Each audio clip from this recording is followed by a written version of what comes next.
right, everybody. This is the Spicy Fat Podcast, and I am your host, Carlen Costa.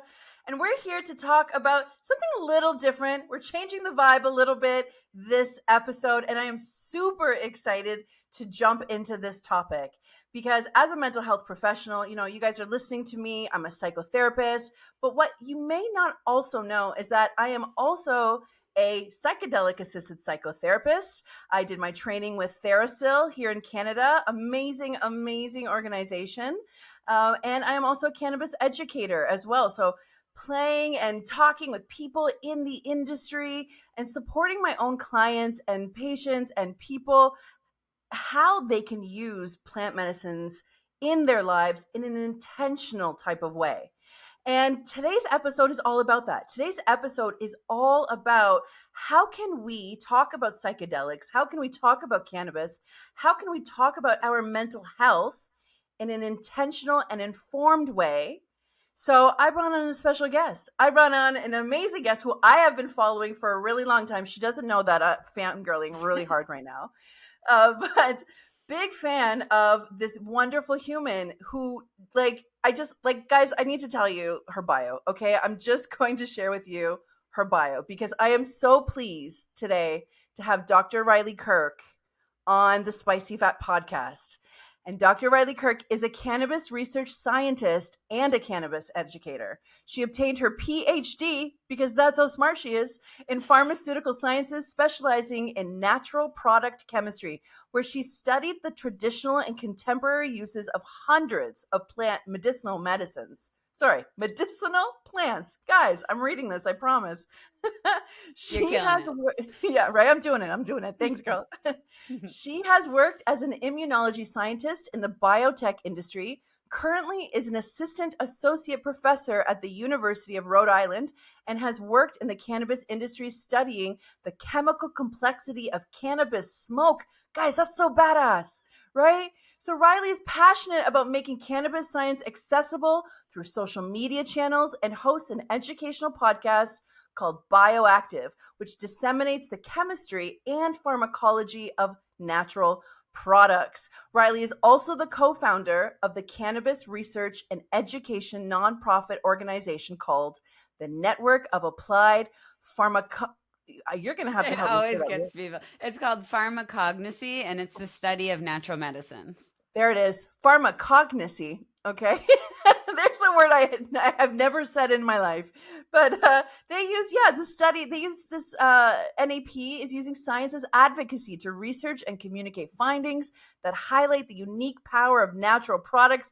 Guys, this is so fun. I am so happy to have Dr. Riley here to help you talk about the cannabis industry, academia, and to inform you about some more education and how to reduce harm in this world, because that's what we're here for, aren't we? We're here to reduce some harm and look at harm reduction methods and plants and our mental health and our wellness. So thank you, Riley. May I just call you Riley? Dr. Kirk? Please call me Riley. Please call. Yeah. I only use doctor when I'm in a political situation I don't want to be in and have to call myself doctor to get the respect. But yeah, you can call me Riley. And also, funny thing about the word pharmacognosy. So most people have never heard of that word, and it's a word that was kind of dying.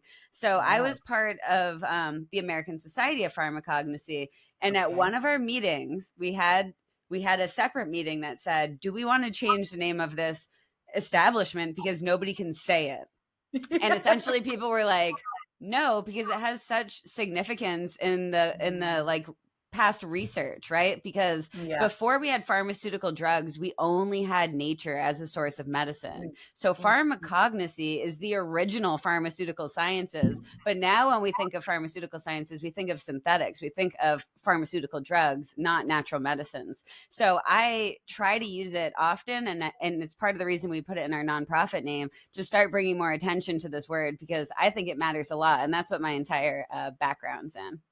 Wow, I love that. Totally matters. No, that super matters. I mean, etymology, right? Yeah, etymology, the study of words, the history of words, how they came to be is so important. I mean, that's how we carry on the traditions and the meanings and the definitions of why we use these words, right? Oh, words So, matter. I mean, yeah, especially like we talk about cannabis a lot, and whether we use yeah, marijuana or cannabis or weed, or if we use the yeah, words indica sativa, or if we use other words, yeah. like the more that we can use the language that we want other people to use, like that's a learning Mhm. tool in itself. Okay, cool. Hold on then. I'm going to ask you like a little sidebar question then. Like, is there a preferred way that you like to say cannabis? Like, are you like a cannabis girl? Are you a marijuana girl? Are you a Mary Jane girl? Like, or do you just like flutter between all of them? I flutter between weed and cannabis. Those are my two Mm, faves. But cannabis is mm, like, I think it's my favorite just because I'm a plant person, and that's like, the scientific plant name, cannabis sativa. So I like yeah, cannabis. fair, fair. Can't no cannabis is good. Weed sounds like almost sounds like when we're using the word queer, for example, right? Like a reclamation. Like it's like, no, I'm taking this word back because you made it bad for so long. Like that's what I Same with the think of word when, stoner. The word yeah, stoner still has a very, very negative connotation. I was just on yeah, somebody's podcast and I used the word stoner, and they were like, but I was referring to myself, and I was like, I don't think that being a daily cannabis user is a bad thing. So like, yeah, I'm trying to rewrite what a stoner is. And I know our community is trying to do this in general, because, yeah. a stoner really just means somebody who loves weed and uses cannabis. And why is that such a bad thing after all? Yeah, yeah, no, absolutely. You know what? And you may not know the answer to this, but I just thought of it.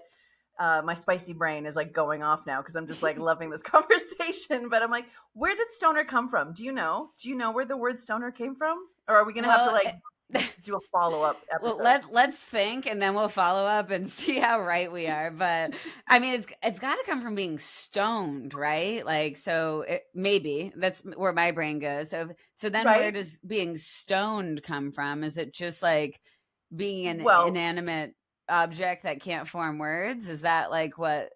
well, that's what I'm trying to think. Because when you said stoned, I immediately went like biblical. Like I immediately went like the Mm, stoning of women who did bad things, right? okay. So that's where my brain went. I know, right? We're gonna have to do a follow up, friends. We're gonna have to do. Yeah. No. Now I'm very curious because I didn't even think to go there. But oh, Yeah, yeah.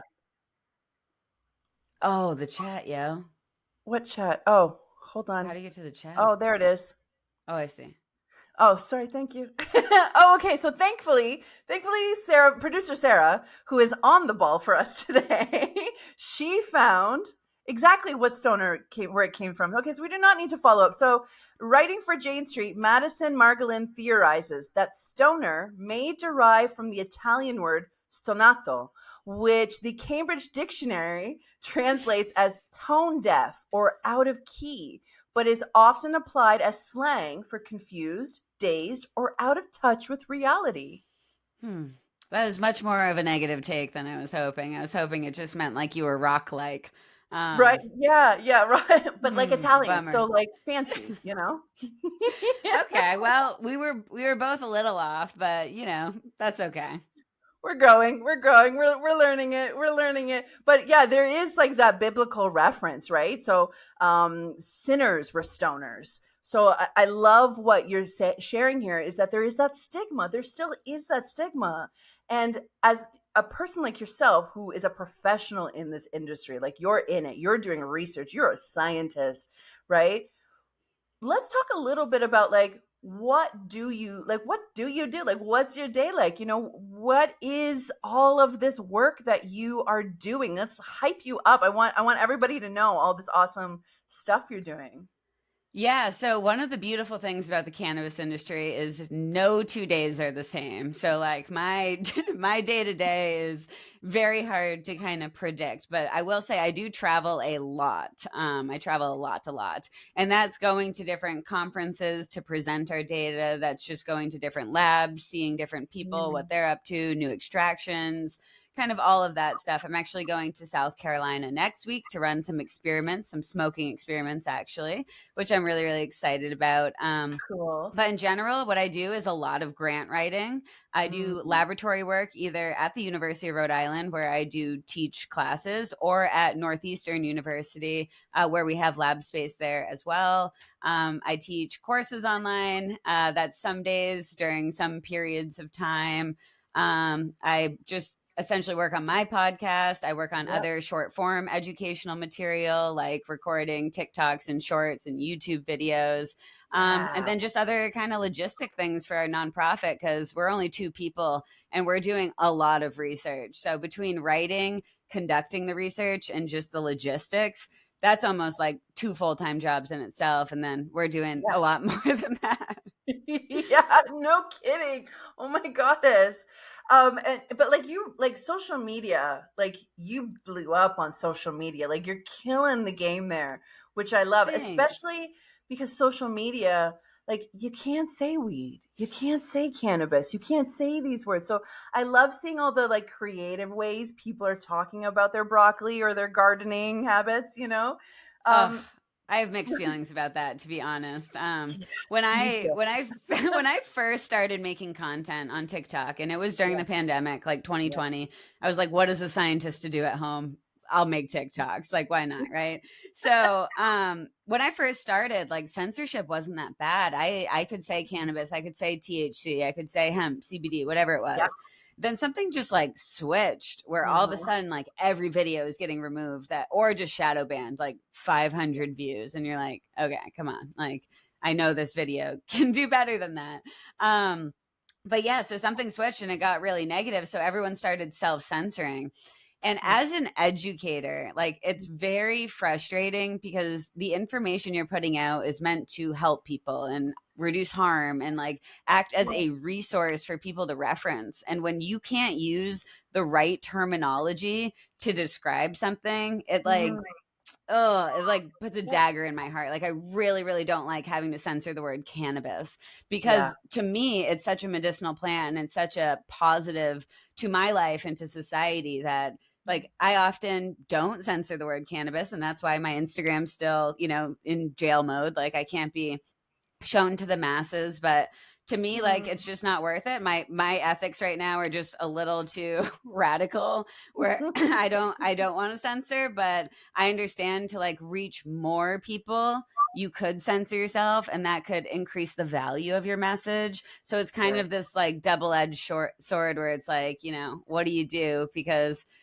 I use the word gardening when I try to reach like a larger audience, but for my general content, I usually just use the word cannabis. Yeah. Well, I mean, I get it. Like, I get it, right? I'm a clinical sexologist as well. So when I talk about sex, right, when I talk about sex or sexual assault or, big things that are stigmatized, HIV, any of that kind of stuff, STDs, like the shadow bans, the limitations are a little bit ridiculous, right? And so I can appreciate that that's definitely a barrier that you have to face on a daily basis as you make your content to reach people. Yeah, and I think you brought up a really good point that it's not just us. It's not just like cannabis is the only thing in the world where you're censored. I've found a lot of like sex workers are also, highly censored and they're not putting up anything that's dangerous. They're just showing, really simple things. But because of the nature of what they do and what they're associated with, they're not allowed to be shown to anyone because they're dangerous, just like I'm dangerous, because people can't see this part of the world. Yeah, we're super dangerous stoners. Yeah. Right. we'll eat your cupboards. But like in terms of like research though, as a cannabis researcher, as a woman, what have been some of the barriers or challenges even in psychedelic research, cannabis research that you have encountered? You write grants, like, girl, I can just imagine like how hard it is to make a living in this industry still, even with legalization in like Canada, for example. But I'll start by saying the researchers aren't the ones making money in this industry. We're doing a lot of work for free or cheap just because we believe in the message and like we believe in getting word out about this medicine. But yeah, in general, there's been a ton of obstacles and barriers. And I think one of the big ones is most research, when we're thinking about researching anything else, is government funded research, right? We're working with the NIH, the National Institute of Health. NIDA, or the National Institute on Drugs of Abuse, has funded most cannabis research. And you can imagine what lens that is studied under when it's funded by that source. So there's certain things that we do apply for government funding for that we think a certain project would qualify. But in general, when we're trying to research actual cannabis in our actual community that's using it, we can't use government funding because we want to use products that are available in a dispensary. And with any government funding, it is impossible, and I'm using the word impossible correctly here, it is impossible to use products that are actually available to people and patients, actual consumers. You can't use it to research it through government funding. You have to go through the approved sources of cannabis, which is like, for lack of better words, the shittiest mids you could ever find, like ever. Like that's what they have. And nobody would ever use that cannabis for medicine. Like it's not relevant. And we're trying to do not just relevant research, but like tangible, applicable research. So we need real products that are available to people. And you know, I will say there's a lot of big companies in the industry who have been great supporters of our mission and have supported specific projects or endeavors. And that's what we need, is funding within the cannabis industry to fund this research, because then we can kind of keep the money within and not have to abide or change the script depending on where that funding is coming from. Do you think some of that will shift? Because and please correct me if I'm wrong, because maybe I read this wrong, but didn't Biden just, because you're in America, I'm here in Canada, didn't he just change like the classification of cannabis, like from a class 1 to a 3 or something? But that was a really positive thing for you guys? Yeah, so this is very mixed feelings in the industry right now. I think most people who are pro-cannabis don't like this because it's essentially just a political move, and it should be descheduled instead of rescheduled to Schedule 3 because it's still within the class of like compounds like testosterone or codeine with Tylenol. So it's still thought of as pretty dangerous, that requires a pharmacist to dispense that medicine if it were to be an approved drug medicine.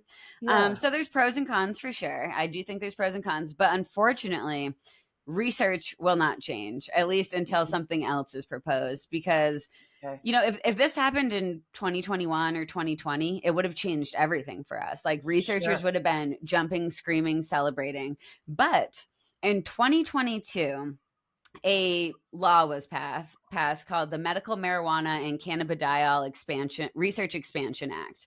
And essentially this act was supposed to expand our ability to research cannabis.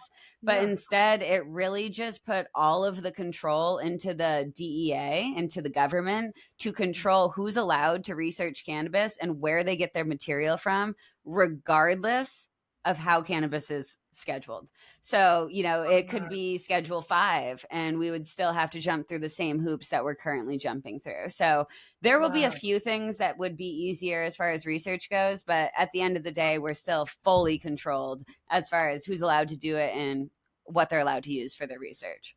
Wow. So maybe you're just going to have to move to Canada and we'll just have to be like IRL friends is what's going to have to happen. I'm like shockingly close to Canada. I live in northern New Hampshire. So it's like, I'm like, I go to Canada a lot. I have family in like northern New York and they're like 5 minutes from the border. So we hop over and buy some smoked meats like often. I love that. Little Canadian smoked meats, friends. Like, that's amazing. Right? It's just like what I associate with Canada is like really good smoked meats. I love that so much. That's great. All right, great. Hey, come on by. You can also come and do some research here, you know? But that would be cool. I appreciate that, like, those limitations that we are still facing, like in North America. In, 2024, you're a researcher, you're a professor, like you're in it. And it's like, sounds like one of the hardest jobs. So not only gathering that information, doing the proper research, like actual research, friends, not like I Googled it and like I came up with an opinion just as an aside. Okay. Like actual research, with tangible results, all of that kind of stuff. I love that. Shifting just a little bit in our conversation, because one of the things I encounter myself as a mental health professional, when I speak to people about, their experiences either with cannabis, with psychedelics, everyone's always looking for data, right? Qualitative, quantitative. They're looking for the measurement tools. But there is like a sense of mysticism and awe that comes with the psychedelic experience, the cannabis experience. How do you kind of navigate or integrate that? Or is that just kind of like, you recognize it, but I just need to keep the research a little bit away from it because the money, Yeah, no, that's a really good question. And the way that I deal with it through my research is by doing different kinds of research and using different kinds of research to kind of put these pieces together, and also like operating under the understanding that we don't currently have the tools, and we maybe never will, to fully understand the medicinal potential of psychedelics or of cannabis, of any of these kind of entheogens or spiritual medicines, and I don't know if we have to, but essentially what the way we kind of pair this is, a lot of the laboratory data we do has to do with enzymes in your body and your endogenous cannabinoid system, and how that works with different populations of people, and how different strains of cannabis can react with different bodies differently. And that's very rigorous science. That's where we're, in the laboratory, mostly just doing things via like bench work. We're not dosing people with things and saying, how's this make you feel? It's just like bench work stuff. And then we do a bunch of like survey longitudinal data type work as well, where we're asking the cannabis community, if you have these medical conditions, what products worked for you, what dose worked for you, what cultivar worked for you. And we believe that the community has so much knowledge. Cannabis consumers have been, I started consuming when I was 14 years old, and I'm 30 now. And these stories exist everywhere, and people are experts within our community. We just never had a safe, open space for people to share that knowledge. So part of what we're trying to do is, give people the voice and allow people to contribute to this data from researchers they trust. I mean, you'll see me hitting bongs, blunts, joints, everything on the internet if you just Google me, and that like facilitates this feeling of trust with people. They say, oh, she's a stoner too. Like I mean, think of it from a consumer perspective. Would you rather share your cannabis use experience with me or with the federal government? Like, it's probably going to be me if you're a cannabis consumer. And same thing with me. If I wanted to share my data, I would want to share it with someone within the community who's doing the right thing with that data and going to represent it in a good way and not change the narrative. So I think we've like for a long time been just waiting for researchers within the industry to kind of rise up and start producing data that represents people more than just like, okay, this single molecule helped in this single laboratory study for this really specific, condition or whatever. Whereas we can look at things from more of a community level or a global level and say, okay, in general, older people are using these types of products at these doses, or, oh, people with fibromyalgia are using these products. And, we can start to learn just based off what people are already doing and use that to guide future research in an, more educated way. Goddess, like that's it. Like that's right. Like let the people teach you. Yes. I'm a big fan of that in the cannabis industry, because cannabis has been around before all of these things, right? Forever, before all of these needs, right? All of these like data points needed to exist. Cannabis has been here forever. We know how cannabis works for us. We know what feels good, what doesn't. Instead of, looking at research and being like, we don't have any data to start from. It's like, no, you do. You have an entire population of people who have been consuming cannabis, using cannabis, all of the ways cannabis and psychedelics in so many different ways. It's like, why don't we just ask the people, Right. And it's like, everyone always says we don't have enough research, but we have over 30,000 published papers, peer-reviewed published papers about the endocannabinoid system and cannabis and the different constituents. A huge issue is that we don't have people communicating that research back to the people who are actually using the plant and using the medicine. So then the consumers just don't know about the research, and they can't use that research to guide their decisions and make better decisions for their health and wellness. And that's something I'm super passionate about, helping fill that gap between the research and the consumer, because, science is written in a language that nobody understands. I don't even want to read those papers, and I'm trained to. And, if I can read the paper and then, show it back to the people in a really fun, entertaining way, then I've done my job for that one paper. But we need a army of people doing this for every single background, whether it's there's amazing neuroscience communicators, cannabis and inflammation, just everything. We just need people communicating more. Agree. Let's talk about it. And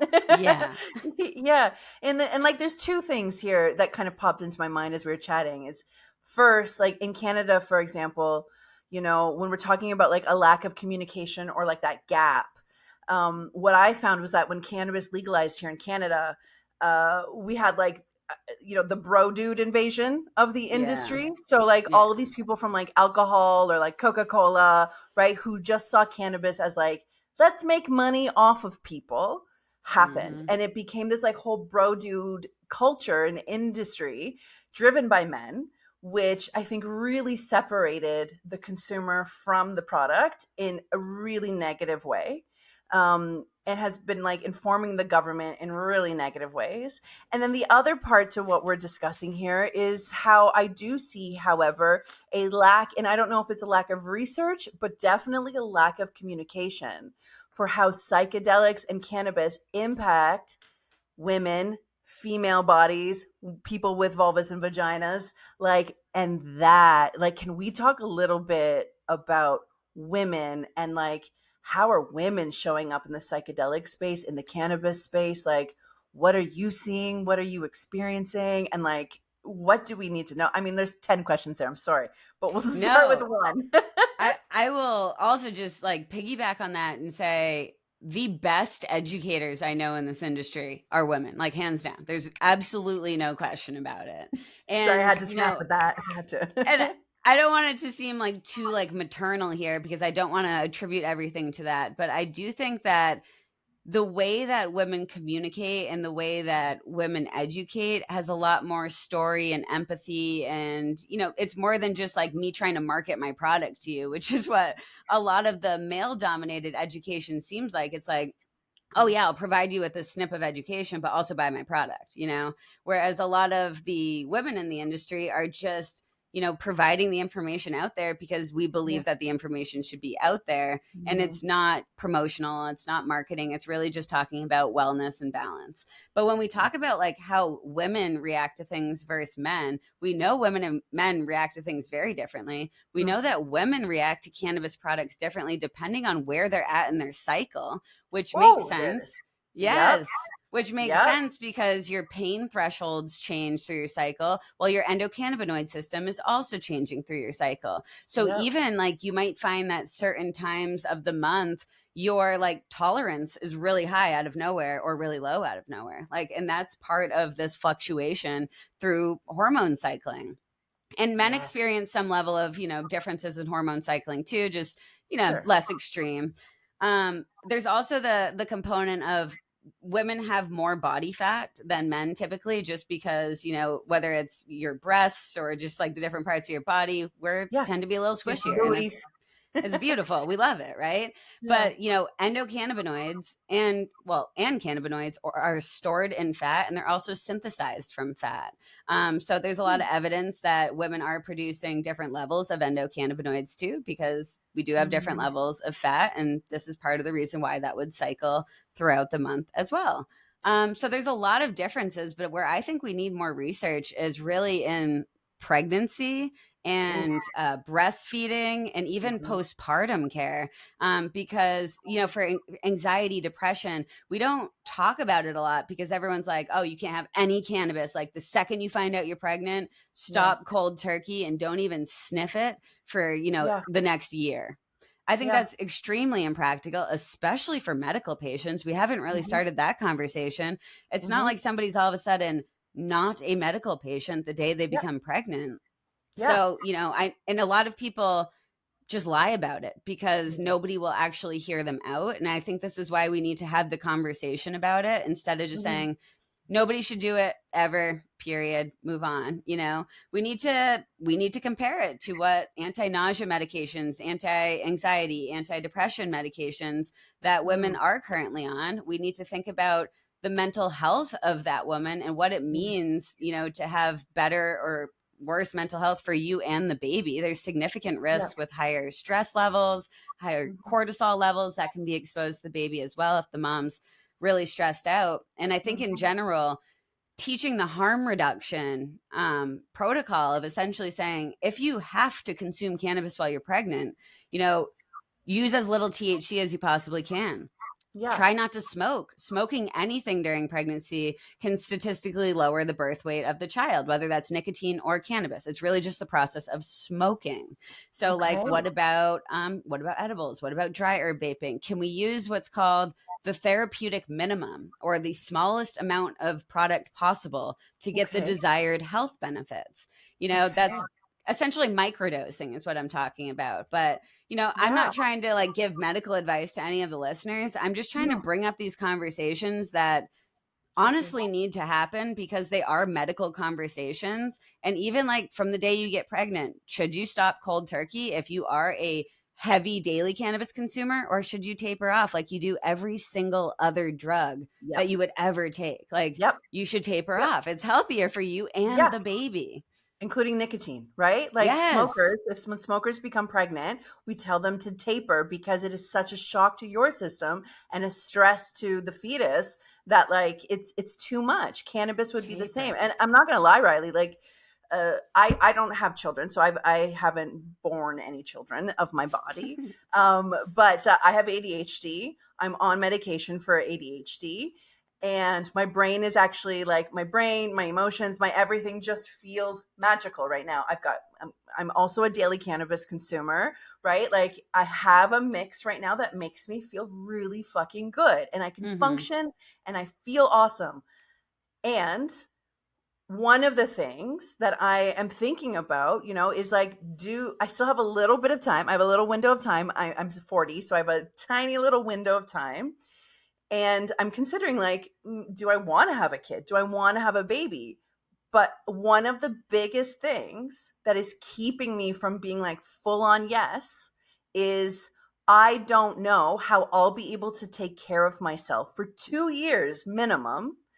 If I become pregnant and I can't take my ADHD meds and I can't consume my cannabis, and my body is taken over by a parasite, and it's going to go through a huge fucking trauma because birth and labor is a huge fucking trauma. Huge trauma. And how long is it going to take me to recover from that? And then if I do say fuck it, I'm just going to take my chances, go on a harm reduction model. Who can I talk to about that? How can I talk to my partner about that? How do I talk to anybody about that? Right? Yeah. And this is something that so many people deal with, and so many women feel alone with this topic specifically. And I cannot tell you the amount of DMs I get about this all the time, just saying hey, I want to have kids, but I can't live without my medicine. And I'm you're not alone. There's so many people that can't take that weight on their brain when they finally found their steady state and they said, I can operate really well right now. And then thinking about getting pregnant and had to dump all of that aside for, as you said, 2 years is that's kind of minimum. The timeline that you're looking at. And that's if you have one kid. Yeah. And that's if I breastfeed, right? And then exactly.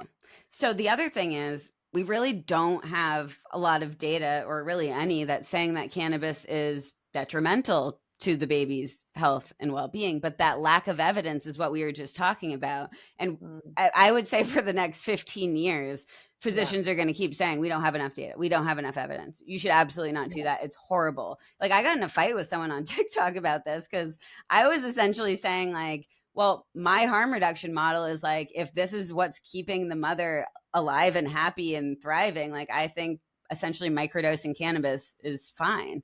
And then this OBGYN was essentially like, no, never, like, you should never be spewing that out into the world and blah, blah, blah. And I'm like, this is why people don't send you those messages and they send me those messages, because they come from your office and then message me, because you don't make people feel safe with what they know about their body. Like, I mean, at the end of the day, shots fired, friends. Hear it though. Hear it. It is. And I'm not a medical professional. Like, I am not a physician, and I will never claim to be one, but I do know a lot about the endocannabinoid system, and I read a lot of research. And I think where it becomes detrimental is when you're using really high doses of THC products consistently.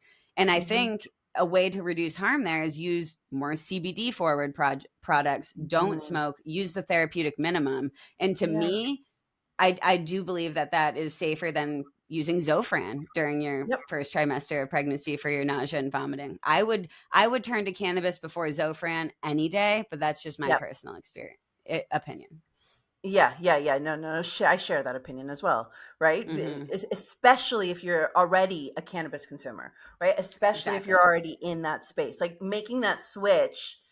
It's like I very rarely take, other than my ADHD meds that I'm on now and I love, but other than that, like I don't take Advil on the regular. I don't take Tylenol on the regular. I don't take anything. So when I need an Advil, I take it and I'm like, I'm gone, right? So like, for example, I had an endometriosis attack on the weekend. I had a huge flare up. And I was in so much pain that even like my CBD, the cannabis, like it just wasn't hitting it in a way that I could like get out of bed. So I took an Advil. I took an Advil muscle and joint reliever because I was like, let's try this on, you know?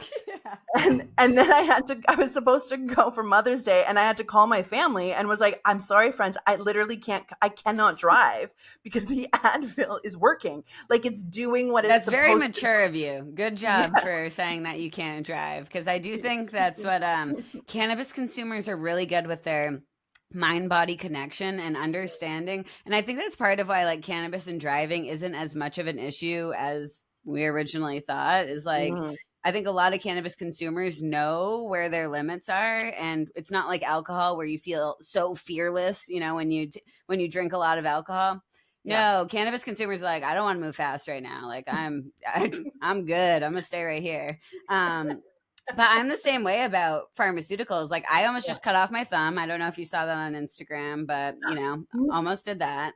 And so I have 10 stitches like right here right now. And all I used was cannabis. And I think I ended up taking 2 Tylenol, like the first 2 nights for the pain.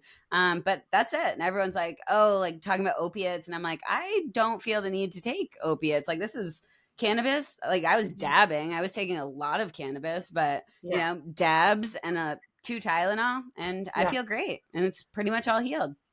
Yeah. And that's harm reduction in and of itself, right? Like, that's what it is. So that when you do use the pharmaceuticals, they actually work. And that's what I love about that hybrid model of like plant-based medicine versus like pharmacological medicine, right? There is a space that both can exist. I often talk about that, right? The sacred and the science, or whatever you want to call it, right? There is a space that both can exist and we can use both. But if people like your MD, like your doctors or researchers or anybody who's making this big sharing big information or guiding patients, for example, don't have the proper access or information to guide people to be able to have both, or the time, or the interest, or the stigma, right? That's where we're running into challenges. That's where people like you and me, even for myself, when a patient or a patient comes in, and this happens all the time, I'll have somebody come in and be like, you know, I have ADHD, or I have depression, or I have anxiety, or I'm on medication for bipolar, or any of that work. and they'll come to me and they'll be like, so then I read this like article in like, Weed 101 magazine. And it was like, I can start microdosing weed or psychedelics instead of taking my pharmacy, my pills. And I'm doing that. It's been great for this month. And I was like, okay, I'll see you in a week because you're about to crash real fucking hard. Right. And it's that lack of thinking that we can have both and we can use both quite effectively in order to support our systems and our wellness and our health. I would almost argue you have to use both to get actual wellness and growth and healing because, I see that all the time with people where cannabis doesn't work for them, pharmaceuticals don't work for them. It's like, okay, well, what other work are you doing in your life? Like, is your relationship good with your partner? Are you alone? Do you go outside? Do you get vitamin D? Are you eating well? Are you sleeping well? It's like, and just understanding your relationship with substance. You can't just smoke weed and all your problems are fixed and all of a sudden you're healthy and like, thriving in life. It takes, a lot of work, and some people don't react well to weed, and that's totally fine. Some people react really well to it, but even that, you still need something beyond weed. You need community, you need friendship, you need to be able to share the other parts of your life, or you're just drugging yourself. You're not healing, you're just drugging yourself. Like, and I really do think psychedelics and cannabis are some of the best healing tools, but they're tools to use within community and within yourself and, to really, focus on your growth. And I think when we stop treating them as tools and as, save-alls, then that's kind of where we get into the gray space of it not necessarily working. Yeah, no, I love that. That is an incredible point, and it kind of brings me into the space of talking a little bit about cannabis, psychedelics. I want to touch a little bit on ADHD specifically, because I'm neurospicy. If you've been following this podcast, I'm neurospicy. I have ADHD. It's a good time, most of the time. But one of the ways that I have coped in my life, or one of the tools that I have just naturally gravitated towards, whether it was to work through PTSD or even to treat my undiagnosed ADHD, because I'm a late diagnosed human. I was just diagnosed in the last couple of years. Cannabis is one of those things that just people I find naturally gravitate towards because our brains are so fast and it's just so busy, the busy brain, that it just feels like it just like chills everything out. But you mentioned something before I'm gonna let you take over because I know you have so much to say about this, but we had talked about cannabis and driving, right? Just a minute ago. And one of the interesting, and this is just an anecdote, okay? So please don't take this as like science or anything, but this is just an anecdote that I have just observed, which is one of the ways that I will be curious if you have ADHD is if you can smoke and drive. And what I have figured out, right? What we have learned is because when we consume cannabis, it boosts up our dopamine. Right? What do people with ADHD not have enough of? Dopamine. So it's curious because so many people that I know that are neurospicy, not all of them, but many of them who are cannabis consumers who are also neurospicy, they'll be like, yeah, I can drive and smoke. It just like makes me actually focus and like I'm here. I'm more present. And I'm like, that is wild, right? And it's that dopamine connection. So can we talk a little bit about ADHD, cannabis, even just psychedelics? If you want to talk about psilocybin? Yeah. Also, just starting with more of just like the neurospicy in general. One of the studies we did that had about 5,000 people participating, 51% identified as neurospicy in some way. And we were like, okay, I think there's something here with the neurodivergent community in cannabis, because we have a lot of data on adults with autism and autistic children, autistic adults and autistic children, reacting very, very positively to cannabis, because there's also data that autistic people produce lower levels of endogenous cannabinoids. So then when you're supplementing using the plant, it really just like fills that gap perfectly and really helps people who are very sensitive to sounds and touches and overstimulation in general just feel a little more at ease. And I think that's great. But as far as ADHD, we're missing a lot of research, but we do have some really cool community data. And I think this is very applicable because, I mean, any kind of stimulant that somebody with ADHD is on, it just kind of makes your brain go at ease and you can focus on things and like you can, you know, be really productive in like the right ways, which is awesome.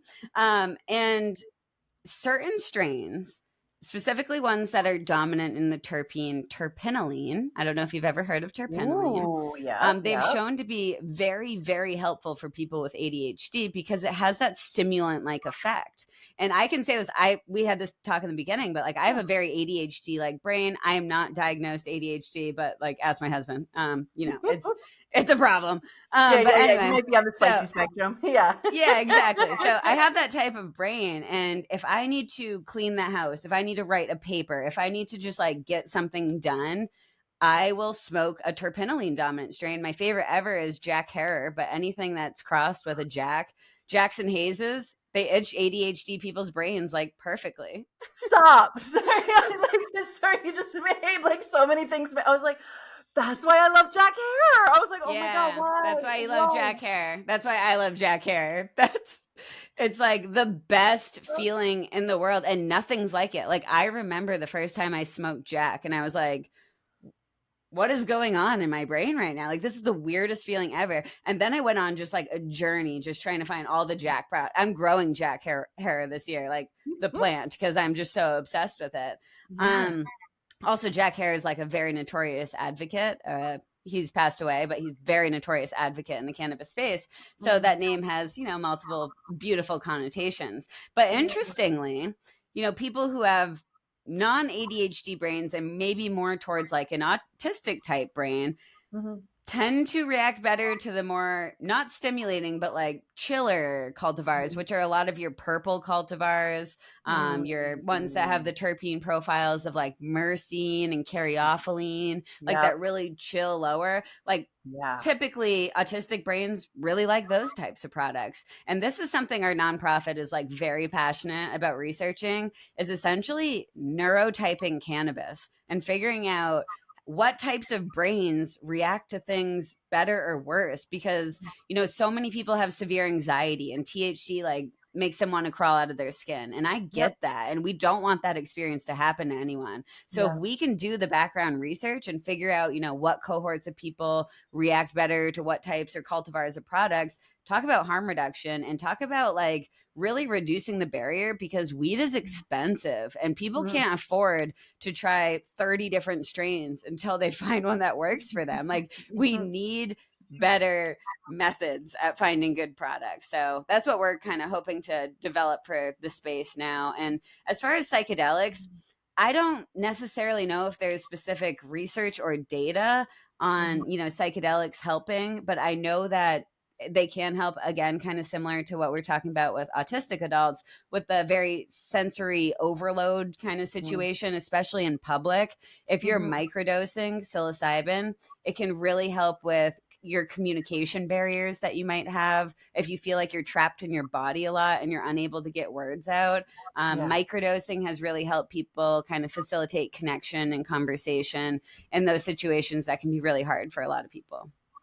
Yeah, no, I love that you share that. Thank you. I actually have a couple autistic clients who, I support them with their microdosing access information and how they're making that work. But then also with ADHD, all of the lovely little spicy brains that I chat with, and how can we, you know, be mindful of that, like our neurotype, but then also, you know, how do I want to treat myself, right? Like if you just want to go like full on pharmaceutical, go off, you know what I mean? Yeah. But if you want to introduce some plant medicine, then let's talk about it, right? I love having options. I think everybody should have options, and that's why you'll never like see my content was like, if you have ADHD, you should be doing this. Like, I would never do that. I'm just trying to like put information out there and then allow people to use that as a tool in their wellness journey. Like, I don't need to know everything, because as you were saying, like, your past trauma, your past medications, your past literally every experience in your life contributes to how you're going to heal and what journey you're going to take. And 4 seconds of a stranger on the internet is not going to provide the nuance that you need for that journey. Like, you need somebody to likely help you along that journey. And that's totally okay if not fully encouraged. Yeah, no, absolutely. I absolutely agree with that. One of the things that comes up, though, and I just want to talk about, because I read one of the interviews that you did, and it discussed. So, hold on, let me backtrack a second. The question is this: are neurodivergent people more or less likely to experience hallucinogen persisting perception disorder? Right? Because that is one of the things that comes up when I talk to people about cannabis, when I talk to them about psychedelics, right? Am I going to continue when I'm off the medicine or not using it, have hallucinations? Is it going to persist? So that's what hallucinogen persisting perception disorder is. It's this idea that when you are not consuming any of the plant medicine, that you are continuously still brought into those spaces, into, you'll be hallucinating and stuff, right? You touched on it a little bit, and I just wanted to kind of calm people a bit. Yeah, so that definitely like should not happen to I would say anyone that is experiencing it. And I don't think if somebody is experiencing it, it's from the actual active molecule, like interacting with your brain repeatedly. I think instead it may be due to essentially, like, if you've ever heard the phrase neurons that fire together, wire together. Okay. And essentially what that means is, like, if you've developed a certain neural pathway in your brain, it is more likely to continue down that neural pathway. So maybe while taking psychedelics, or if you're a heavy cannabis user, you've developed certain neural pathways in your brain, which may lead to some sort of, visual hallucination. And you might experience small amounts of that, but I wouldn't say that's a very common phenomenon to be afraid about. I think it's important. It's important to know it does not happen to a lot of people. And when it does happen, I think that's more of somebody being genetically susceptible to some other condition in their brain, which might be a mental health condition that they might need to seek additional help for. But that's sort of like acute, I'm going to call it acute psychosis. I don't know if that's the right term. I don't know. It's very uncommon. So I wouldn't allow that to hold you back. But I will also say, this is, again, not medical advice. I'm just going to say it for personal. This is my experience. If I were to be experiencing psychedelics for the first time, or getting into cannabis for the first time, I'm not going to start with a hero dose. I'm not going to say, I want to see God today, and just start taking, 8 grams, 10 grams of mushrooms. Like, that is not the way I would take my journey. What I typically recommend for people, specifically people who are hesitant, like very, very hesitant. It's okay to be hesitant. It is a big endeavor mentally to, go down, and you should be prepared, and you should do the right, work to get there. But essentially start with a microdose, start with 0.25 grams, 250 milligrams. That still might allow you to feel something, allow you to get comfortable in that brain space and say, okay, this isn't scary. I'm okay with this. And then maybe the next time you try it, take a half a gram. That you'll definitely feel something. You'll feel something different. You might feel a little bit of the nausea. And then again, you can say, okay, well, this is what my brain's going to feel like. Do I even want to take this to the next level ever? You don't have to. Like, a lot of people find their therapeutic dose there. But, just don't feel pressured to experience that level of hallucinogens or hallucinations, because you don't have to get the medicinal benefits from it. You can still get so many benefits from using lower amounts, and you don't have to worry about that sort of, longer psychological damage. Yeah, go slow. Yeah, right? You have time. Go slow. We don't, like you said, we don't need to see God today, maybe one day if you want to, but like, let's just like be aware of that this is a medicine, right? No doctor would even put you on a pharmaceutical at the full dose, like unless it was like a huge antibiotic and you were resistant in some type of way. You know what I mean? Like, this is like start low and go slow is consistently the message with every intentional cannabis educator, psychedelic informed educator of any type kind, right? Yeah, you have to. I mean, because we've all seen what happens when people don't go slow, and that's Yeah. when it does result. And oftentimes, not always the best experiences. And sometimes I've had a bad trip myself. I have a interesting perspective on this, but I've even seen my own quote bad trip, and some other people I've seen have a bad trip. They're typically educational opportunities, and honestly they'd lead to some pretty profound healing that you didn't even know you needed until you figure out that brain space. So even things that seem like they're negative in the moment can still be spun off as positive, but that's where it's so important to have your integration steps after your journey and say, okay, what does that mean? Like, what was my brain going through, and what does that mean for now? What does that mean for the future? Journal a little bit. I paint a lot when I integrate. I love painting. So like, that's a fun way for me, but it can look different. I will even just call a friend sometimes when I need to integrate and be like, hey, you got a minute to talk? And, we talk and go through it that way. So this is kind of like those other tools too, that you need to understand the process of a psychedelic experience. It's not just dosing yourself, it's your intention going into it. Then it's the journey. Then it's the integration. And if you miss either of those bookends, it's just not going to be the same healing experience that it could have been. Set and setting, love, set and setting, Also, for if cannabis too. Yeah, exactly, especially for cannabis as well, But I do love how you said, how every uh, overconsumption opportunity is, overconsumption experience is an opportunity to learn something, right? Like, that just reminds me of, like, purging is power sometimes, especially when we're talking about plant medicine, right? Purging is power. So it's like, what do you have to learn from when you're greening out or whiting out or whatever it is that you're calling it, right? What is it that you have to learn? Is that this a call for you actually to maybe like slow down, or like, what are you trying to mix too much of at the same That time? That was mine. I remember that day I was way overworked. I just come off like a 14-hour day, and I'm like, I'm going to do mushrooms. And then it was at like somebody I didn't know's house, took more mushrooms because he was just like offering them.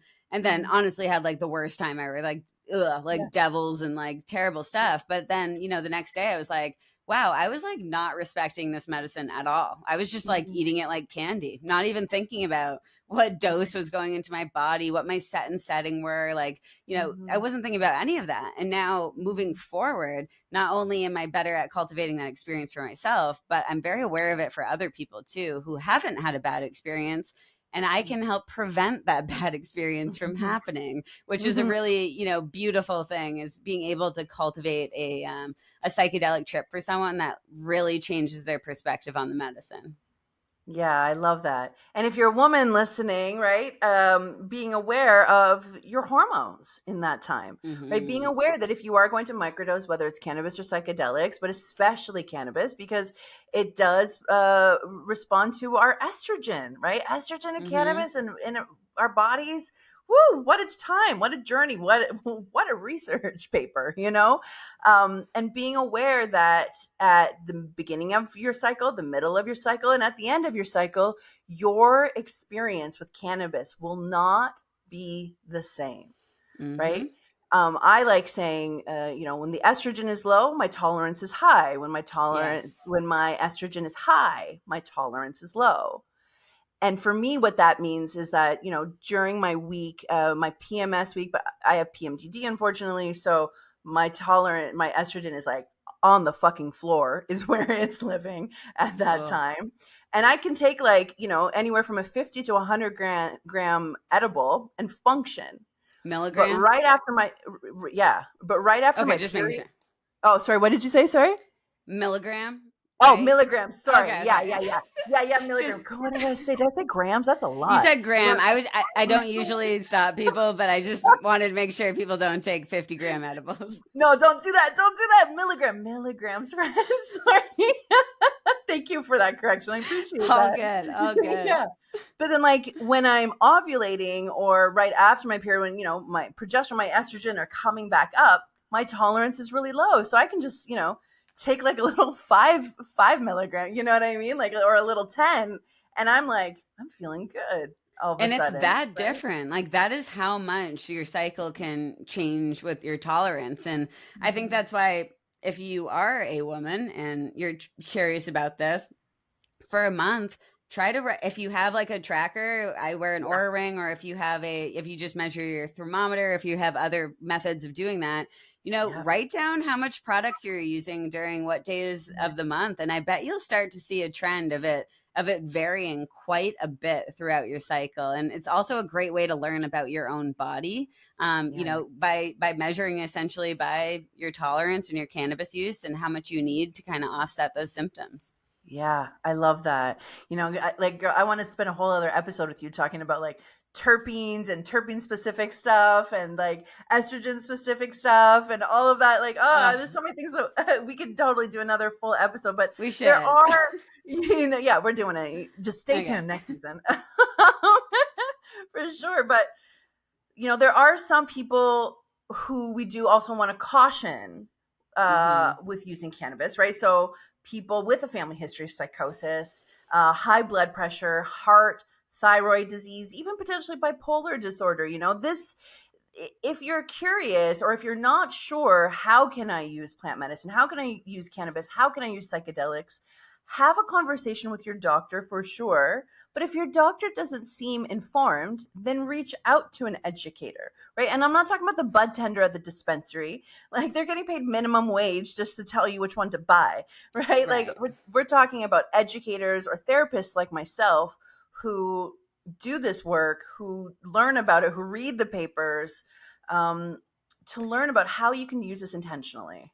I love that advice. And I love that you mentioned people other than your doctor too, because so many people don't feel comfortable telling things to their doctor, or they just don't want things on their record, which I get. I feel you. Like, I fully understand that. And as you mentioned, there's so many different types of educators now, whether it is somebody who specializes in mental health, whether it's a PharmD, whether it's a cannabis coach that you can actually essentially hire as a medical advocate. Like, there's so many different people that you can ask for help for, who can at least point you in the right direction, or at the very least help you.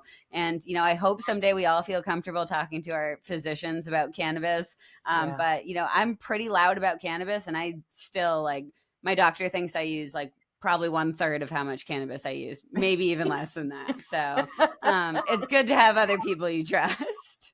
Yeah. Fair. Same over here. It's fine. It's fine. That's okay.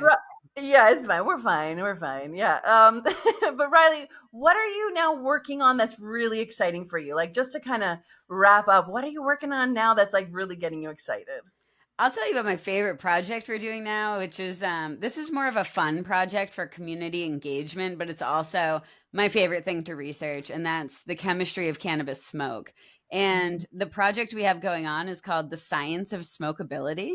And we are researching the cultivation, so what parameters during growing cannabis, and then also the dry and the cure process. So as your cannabis is drying and it's getting to its, fullest form, what metrics matter for the smokability of your final product? Because this has never been researched before, but in tangential industries like the tobacco industry, 50 years ago, they were doing this sort of fundamental research because they understood that people were going to be smoking regardless. Even if physicians say nobody should be smoking, we're still going to be smoking weed. So why don't we research it and understand what makes a quality smokable product? And also, for harm reduction, are there ways that we can cultivate cannabis to reduce the amount of negative compounds entering our body? I would argue absolutely yes. And this research needs to be done, and it needs to be done in a very public way so that home growers and large scale cultivators and your everyday smokers really know how to quantify quality cannabis and what to look for when you're looking for a nice smokable flower. That is so cool. I love that. I'm excited for you right now. Like, that is really neat. It's cool. I'm excited to see how that, like, what comes from that. There's a machine called the combustion machine that we have for these experiments, and it's literally this little box that you put in a joint like into the machine, and it like emulates someone smoking. So it'll like puff for 2 seconds and take a 3-second break, and puff for 2 seconds and take a 3-second break. And then it collects all of the compounds that would be entering your body, but just in the machine. So then we can go analyze that in the lab and figure out what molecules are actually going into our body during the smoking process. Wow. Are you doing just cool. Smoking, like smoking joints? Is that what you mean with the smoking? So versus vaping, right? So we're hoping to do the science of vapability next, because this is okay. So smokability is first. Yeah. Let's start here. Sorry, guys, I'm getting excited. No, but I mean, even if we don't do it, like we very much encourage other people to do the science of vapability, because we want to know and we want to be part of it. But one project at a time. Even the science of smokability it's right now a 2-year project, and it'll probably go on longer than that. Yeah. So, final words, what kind of resources or websites or anything would you want my listeners, your listeners, our community in the cannabis space, where would you like to go? Like, where do you want people to either connect with you, or any resources even that you find important that we should know about? Yeah, so the resources I have are, I definitely am on Instagram and TikTok and YouTube under the name Cannabichem. So that's CANNABICHEM. I also have my podcast called the Bioactive Podcast, and that's found on all major streaming platforms. You can also go to bioactivepodcast.com to learn more about that. If you want to learn more about our nonprofit, you can either click the link in my Instagram bio or go to appliedpharmacognosy.org and learn more about our specific projects we got going on there. There's that word again, pharmacognosy. It's really fun to say out loud. Just saying. I'm glad you think so. Yeah, it is pharmacognosy. It's making my brain, like, I like word, right? So like my brain's like, zzz, I'm totally gonna like message you later, just being like pharmacognosy. Send me a voice message. Pharmacognosy. It's gonna happen. I'm sorry in advance. Riley, thank you so much for being here today with me. I super appreciate everything, like this wealth of knowledge that you are, and just the small bite that you were able to share with us today. Thank you so much for having me on. I love what you're doing with this podcast, and I think these conversations are so important. So thanks for letting me be part of one. Thank you. And listener, thank you so much for being here. We have not only this amazing episode with Dr. Riley Kirk, but we have a couple other guests coming on. We're going to talk about some psychedelics. We're going to jump into it a little bit more. I cannot wait to have Riley back. Let me know. Send me a voice note on the website if you want to have her back, because I like hanging out with her. So please tell me that you want her back. I hope so. Yeah. And thank you, the listener, for being here. I appreciate you taking the time. I appreciate you wanting to connect better with you, wanting to learn how to love yourself better, because that's what we're doing here in Spicy Fat. We're learning how to love ourselves better in the spicy ways, in the non-spicy ways, in the peaceful ways, in the chaos, and all of it. So I love you, and stay spicy, my friends. And I'll talk to you soon. Mad love.